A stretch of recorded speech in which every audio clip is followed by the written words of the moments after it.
Wysteria, energy, twister.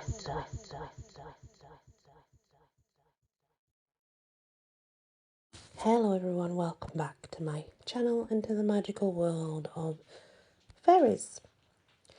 So I did decide before we carried on that I probably wasn't going to put all the nymphs in here from Greek mythology, and the reason being there's so many, guys. There's so very many. So if I do happen to mention a few, it will be very brief. Just like the dwarves of the Voluspa, there's a lot, you know. Anyway, we're still on K. So, Kachina. Kachina is the mythology of the Hopi, Caris, Pueblo, Tewa and Zuni Indians of North America. The Kachina are a species of powerful nature spirits, having power over grain, fertility, and rain. Kachina can appear as animals, birds, or plants. They can be either female or male. There are several hundred different named Kachinas, and each one is represented by a special mask and ceremonial costumes worn during religious ceremonies. And there's different beliefs in each tribe as well, just so we're clear on that. So they may not all have the same beliefs. Each tribe may have its own different belief regarding those kind of nature spirits. Kakamora. In the Solomon Islands, the Kakamora are nature spirits living in limestone caves and trees, subsisting on fruits, nuts, and possums. Although generally benign toward humans, they will attack with their long, sharp nails and tiny teeth if provoked. Described as having a dark complexion, although some have said they are fair-skinned. Their long, straight hair comes down to their knees, and they wear no clothes. The Kakamora are exceedingly strong, and they stand about 3 feet tall, and they stoop over when they run. Kalia, the colossal four-headed Naga king of the river Yamuna. Kalia was said to be 4 leagues long, and so poisonous nothing near him could survive. He lives within a whirlpool, and was made gentle by Krishna, according to Hindu mythology. I think I remember that story, actually, when I read it. Caliste. Given a gift to be the hero, Euphemus by her father, Triton, Caliste, most beautiful, was a nereid nymph of the island Caliste, located in the Greek Aegean. She was the personification, though, of the whole island, and Caliste's mother was named Libya. Carl Radan Spring Nixon, that's its other name. The Karadan are a type of water fairy in Swedish fairy lore. They're very similar to the Nereids of ancient Greece, though. And Calypso, born one of the 3,000 daughters of the Titans Oceanus and Tethys. I'm not talking about the one in Pirates of the Caribbean, okay? It's not the same. Kamapuas, a sensual hog spirit from Hawaiian mythology. Kamapuas was described as looking like a human-pig hybrid. Living in the swamp, this nature spirit was also associated with abundance, fertility, precipitation, sex, and well-being. Born the son of the goddess Hina, an illicit lover, apparently it was a handsome chief named Kahiki Ula. Kamapuas had many affairs himself, including Pele the volcano goddess, the snow goddess. A skilled shapeshifter, Kamapuas was immensely strong in his pig form and could use his supernatural strength to destroy crops and even farms.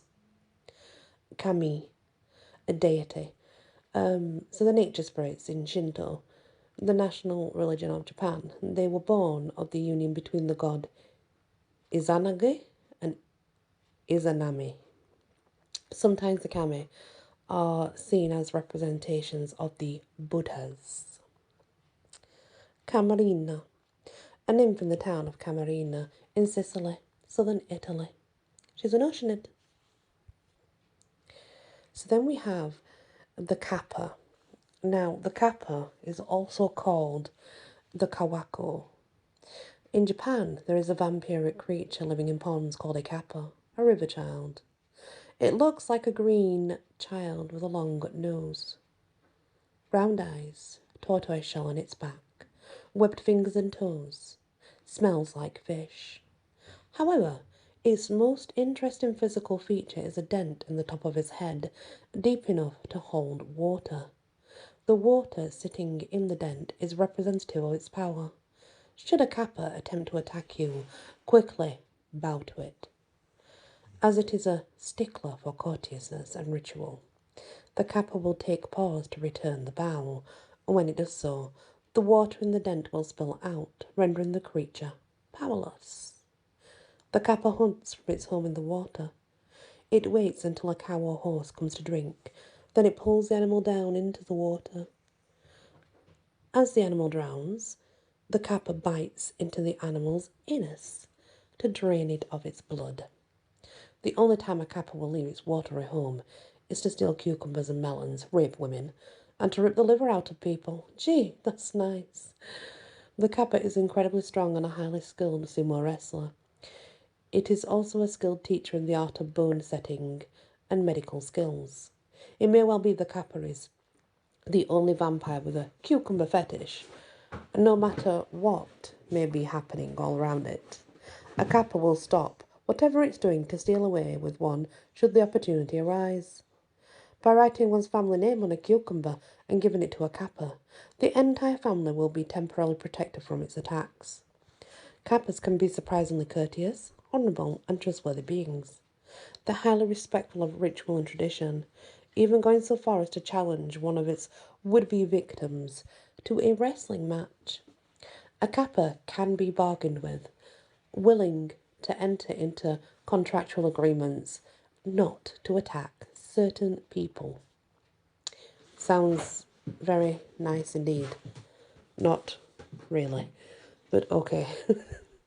Caraconchulus, also known as the black bogey, the black werewolf as well, and also as the caraconjol, is a species of nocturnal fairies from the folklore of northeast Anatolian Turkey and Bulgaria. Described as having an ugly face and brown or red fur covering their body, they are most active during the first 10 days of winter. But after that, not particularly very active. It's only in that time. Katao. In the Visayan Islands of the Philippines, okay, if it's Katao, is that right, guys? Katao. Yeah, I think so.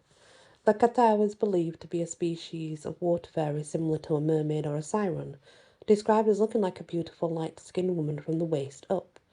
The lower body of the Katao is a fish, covered in shiny scales. They are said to have a notably fishy smell. In addition to having control over fish, the Katao had the ability to haunt a person's dreams. Now, they have a couple of names. Kaukas, Kaukai, Bastukai, Bezdukai. They're a species of fairy in Lithuanian lore associated with prosperity and wealth. It is said if a single piece of straw is found atop a few kernel of grain, it is a sign. The Kaukas have blessed you with never-ending fortune. This blessing is not necessarily financial gain that can be measured, but rather the Kaukas embeds objects with the idea of an infinite supply. Housewives will make a garment from a single piece of thread, bury it in the corner of their home in hopes of luring Kaukas into living there. If one of these fairies takes up residence, it will stay in dark places, such as in the cellar or dark storehouses. The Kaukai represents skalds, the consistency of the earth. Interesting. Galus, a fresh water nymph, ancient Greece. The Kelpie. We've done the Kelpie, remember, so we're not going to go into it, but it's a cannibalistic, foul-tempered, malicious water fairy. And, you know, stay away from them. They will take you into the water and drown you. Then again, there's another belief that you can tame and capture a kelpie by managing to get its bridle over its head. It's difficult and it's dangerous, but if you do manage it, it will serve you and you will be its new master. Kepler's Fairy. Johannes Kepler, 1571 to 1630, was a German astrologer, astronomer, and mathematician who made the claim each of the planets was guided along its elliptical orbit by a fairy.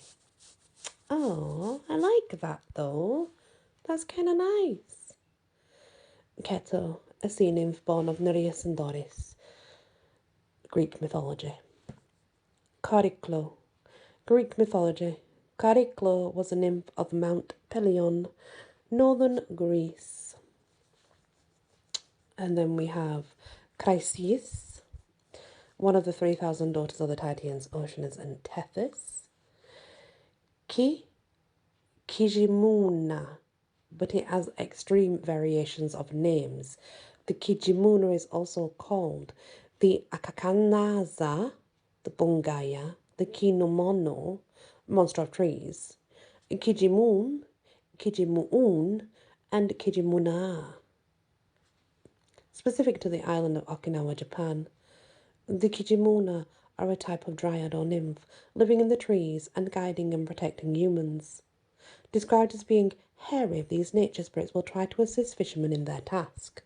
It is believed any fish caught with one eye was through the assistance of the Kijimuna, as it is prone to take a bite of the catch. The temperament of the Kijimuna ranges from delightfully playful to slightly annoying, and it's described as having red fur or hair. Walking in the shallow water at night, they carry a lantern. The Kijimuna are afraid of octopuses. Kikimora, also known as Domania and Domovica, Kikimira, and Shishimora, a species of household fairies in Eastern Europe. The Kikimora are described as looking like a tiny or invisible woman with a small head and a skinny body. They live territorial with only one to a house. This little fairy being lives behind the stove or in the cellar. The Kikimora enjoys cleaning the house, feeding the chickens, doing needlework. And a Kikimora, if married, it will have a Domovik as its husband. To see a Kikimora at a working spinning wheel is apparently a death omen. Kili, meaning wedge, one of the many dwarfs named in the Voluspa. The Kilmulis. Kilmulis. Miller's servant, apparently, is also being called. This is throughout Belgium, Germany, Holland. The Kilmulis was known to be a particularly ugly species of brownie living in mills, described as having a gigantic nose but no mouth. It ate by shoving its food up its nostrils. Although a hard worker, it would grievously bemoan any misfortune which fell upon the mill it lived in. The Kilmulas enjoyed playing pranks and could be a hindrance. Its favourite food was pork.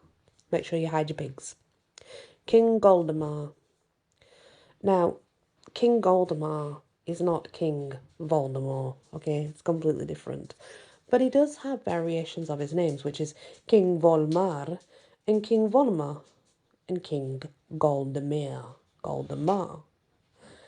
He was kobold, living as an individual named Neverling von Hardenberg, and he was at Hardenstein Castle, Germany. According to legend, King Goldemar called von Hardenberg his brother-in-law and played the harp beautifully for him with his cold, soft, frog-like hands. He was never actually seen, but very often people claim to feel his physical form. King Golder enjoyed playing dice and making the clergy blush by revealing their secrets. Ooh, that's naughty. The fairy insisted a place always be set for him at the table, and stall always be left for his horse. It was said the food and grain would always disappear. For 3 years, King Goldemar lived at Hardestein Castle until one day a visitor, desirous to see the fair, sprinkled ashes along the floor to get at least a look at his footprints. King Goldomir took great offence to this breach of trust, killed the man, cut the body into pieces, roasted the body and boiled his head and legs, after which he obviously consumed the remains. A note was said to have been found the next day saying, "All the luck once enjoyed by the castle was leaving," and it was signed by the very fey, King Goldomir. King Loch, Little King Loch. From the French fairy tale A Belle by M. Antoine France, which was adapted into the tale, The Story of the Little King Loch. There was said to be a lake both beautiful and dangerous. It was beautiful and dangerous because, obviously, undines lived in it. And these water fairies are very well known to lure passers-by to their death. The lake was described as being blue and silver with gold and purple irises growing all along the banks. White water lilies floated along its bottom. A light mist fell on the lake during the night, but when the moonlight hit its surface, it looked like fairyland. When these events occurred, beautiful women with long green hair would appear with outstretched hands towards anyone they saw. In addition to the undines in the story were also Bog Nua Pow Pig Boog, Rug Tad, all gnomes with white beards basically. The fairy king Lo ruled over them all. He held Princess Abiel in his underground kingdom for many years, in hope she would one day want to marry him. Loke and his court, all immortal beings, though kind and good, had never felt either great joy or great sorrow. These gnomes were said to walk slowly. King Loke was described as having a long beard and kind eyes. I just want to say something about the Undines. Doing what I do, I work with the Undines. If you ever see a river like that, or a pond like that, by the way, that's absolutely looks mystical and beautiful, it probably is. There's probably Undines in there. They're not that vicious, guys, like this is saying. I mean, they can be if you cross them, but so can a person if you cross a person. In fact, you know what? No, I scrap that. You don't even have to cross a person for a person to want to rip your head off. That just happens on a daily basis for no reason because humanity stinks.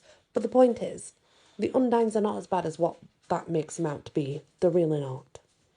King Underwave. King Underwave sits upon a golden throne in his palace, where there is continual feasting. A few passing days in his palace were actually the passing of a year and a day. King Underwave appears out of his lake, and then suddenly disappears again as if he was never there. Now we're on to Kirkegrim. And Kirkegrim was known as Church Grim and Church Lamb, and is a brownie. It specifically looks after a church, and is known as the Kirkegrim in Scandinavia. It typically lived in the tower, but any area in the building where it could hide itself was acceptable. I mean, it wasn't fussy. It was said to keep in order the church during ceremonies, but deliver punishments whenever a scandal occurred, and it watched for scandals. You know, I think that's why the churches ended up hating all the fae and calling them demons, because, and I'm not saying all churches because I have my own beliefs, I'm not stating that, but if you think about it, there's a lot of corrupted churches.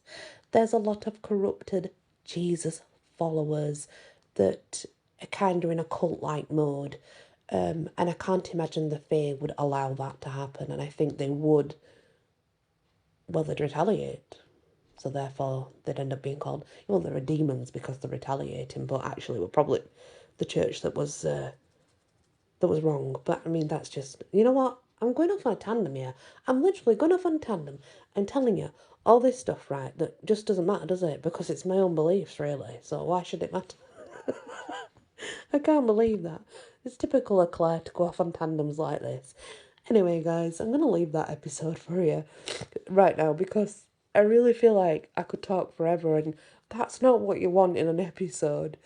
And I do have my own really personal opinions on this stuff, and that's going to come and show out in it, and probably not for the best that I do that. But thank you so much for sticking in there and listening to this episode of the World of Faries. I do hope to see you return for the next episode. Please hit that like, share if you can. If you've not yet subscribed, go on. Go and do it. Go on. It'll take a minute. It's completely free. Clicky, clicky. Thank you anyway, guys, so much. Many blessings. Wysteria. Energy. Twister.